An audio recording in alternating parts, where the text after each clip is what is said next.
My channel Ramya smart home. మీరు మన ఛానల్కి ఫస్ట్ టైం విజిట్ చేసినట్లయితే తప్పకుండా సబ్స్క్రైబ్ చేసుకోండి.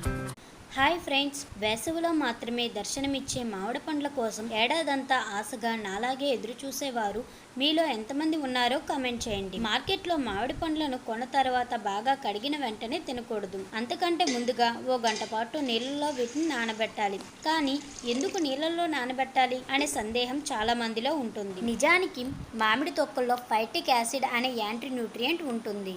ఈ ఫైటిక్ యాసిడ్ శరీరానికి హానికరం.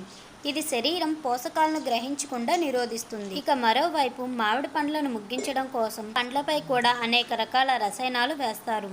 అవి శ్వాసలోపం, వికారం, తలనొప్పి సమస్యలను మరింత పెంచుతాయి. మామిడి పళ్ళను శుభ్రంగా కడిగి 1 గంట పాటు నీళ్ళల్లో నానబెట్టడం వల్ల ఈ హానికరమైన అంశాలు అన్నీ తొలగిపోతాయి. ఇక నాకు ఇష్టమైన మామిడి పళ్ళలో బంగినిపిల్లి ఒకటి. ఈ మ్యాంగో టేస్ట్ అయితే చాలా అద్భుతంగా ఉంది. నిజానికి చెప్పాలి అంటే మామిడి పండు తినడం కూడా ఒక ఆర్ట్ అని చెప్పవచ్చు. ఇక మీలో ఎంతమంది మ్యాంగో లవర్స్ ఉన్నారో కామెంట్ సెక్షన్లో కామెంట్ చేయండి. ఇక ఈ వీడియో మీకు నచ్చినట్లయితే don't forget to like and subscribe to my channel. Thanks for watching.